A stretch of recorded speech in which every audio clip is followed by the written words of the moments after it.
Ya, assalamualaikum warahmatullahi wabarakatuh. Waalaikumsalam. Jadi datangnya kami ke sini, saya Vicky Alman didampingi oleh tim kuasa hukum saya untuk meminta pertanggungjawaban kepada Vicky Prasetyo dan Baby Prasetyo dan keluarganya, meminta pertanggungjawaban atas tuduhan perzinahan yang dilaporkan oleh mereka yang dituduhkan kepada saya. Setelah SP3, surat pemberhentian perkara di Kepolisian Jakarta Selatan diterbitkan, bahwasanya tidak ada unsur dan tidak ada bukti tindakan perzinahan yang saya lakukan, maka dikeluarkannya SP3. Dari situ saya mengacu bahwasanya ini harus diusut sampai tuntas. Lalu di waktu keluar dan terbitnya SP3 itu, saya sebagai korban menunggu itikat baik dari Vicky Prasetyo dan keluarganya untuk secara langsung ataupun tidak langsung untuk meminta maaf kepada saya terkhususnya. Ternyata niat itikat baik mereka itu tidak ada. Akhirnya saya bersama tim kuasa hukum saya, Bang Denny Lubis, meminta pertanggungjawaban secara hukum. Selebihnya akan ditambahkan oleh Bang Denny. Baik, pertama yang kita laporkan adalah pasal 317 KUH Pidana, di mana ada dugaan fitnah atau tuduhan fitnah yang dilakukan oleh saudara Vicky beserta keluarganya terhadap klien kami. Oleh karenanya itu, kita memiliki alat bukti, yaitu keluarnya surat SP3 yang dikeluarkan oleh Polres Jakarta Selatan, sehingga sangat beralasan secara hukum kami melaporkan atas dugaan tindak pidana sebagaimana dimaksud pasal 317 KUH Pidana. Itu yang pertama.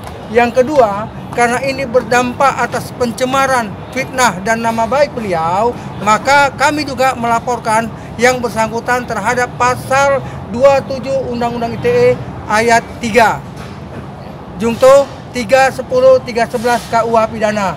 Nah, inilah yang menjadi dasar kita melaporkan saudara Vicky beserta Hendrianto dan Vicky Prasetyo alias Hendrianto dan Baby Prasetyo sebagai terlapor berdasarkan surat laporan TBL 4763/8/2019 pada hari ini.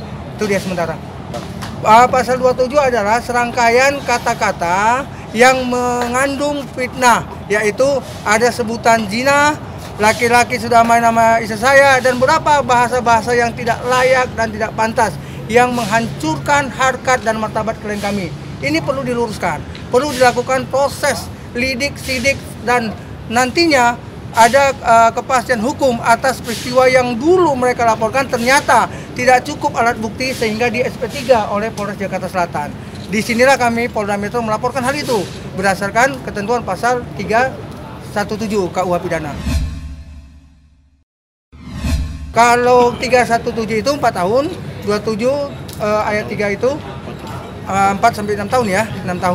Karena ini perbuatan sudah lama, ditunggu oleh klien kami iktikat baik daripada beliau, yang mana Desember SP3-nya sudah keluar. Jadi ini bulan Agustus sudah cukup lama bagi kami untuk menunggu iktikat baik dari yang bersangkutan untuk katakanlah datang atau menyatakan mohon maaf atau apa ya kepada beliau. Karena apa? Karena dia ini punya keluarga besar, punya orang tua, punya sanak saudara, handetolan, semuanya itu kan melihat bagaimana dia kemarin diolok-olok, bagaimana dia dihina, bagaimana dicemarkan namanya, live dibully di media manapun, tersiar dan roadshow ke beberapa media untuk menjelaskan, memaparkan fitnah terhadap dirinya, sehingga ini sudah layak dan pantas bagi kami untuk segera diproses secara hukum.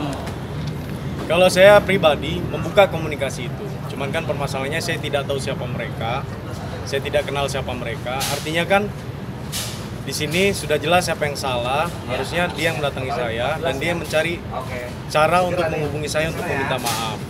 Cuman kan itikat baik sebagai manusia yang beradab di tanah air Indonesia ini tidak ada, gitu kan?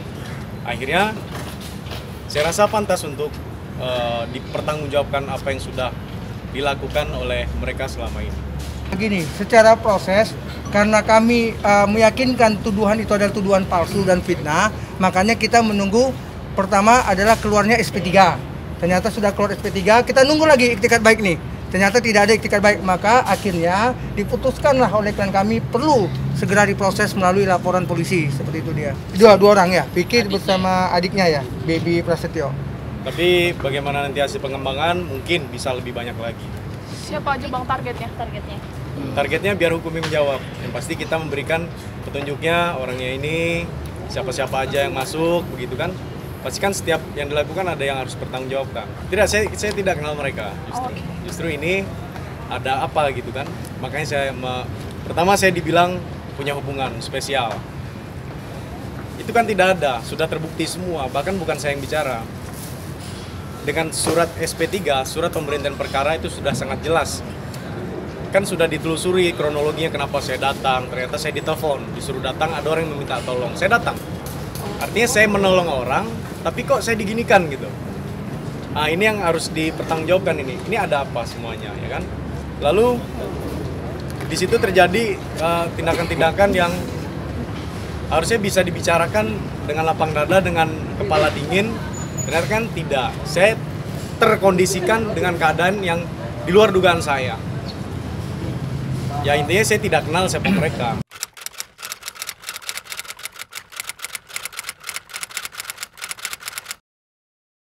Jadi jangan lupa untuk subscribe Cumi Cumi. Ditekan ya tombol lonceng merahnya.